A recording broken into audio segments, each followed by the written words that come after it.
In today's tutorial, I'll show you how to check your Instagram call history. In this guide, we'll walk you through how to check your Instagram call history. If you find this helpful, consider liking the video and subscribing for more tips. To begin with, it's important to note that you can't view Instagram call history directly within the Instagram app. Instead, you'll need to use your phone's call log. Here's how to do it. First, exit the Instagram app. Next, open your phone's built-in phone app. At the bottom, tap on the Recents tab.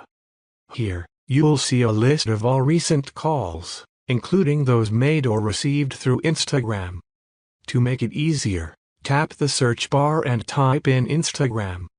This will filter the list and show only the Instagram calls. You can then tap on any call to view more details, such as the time and date of the call.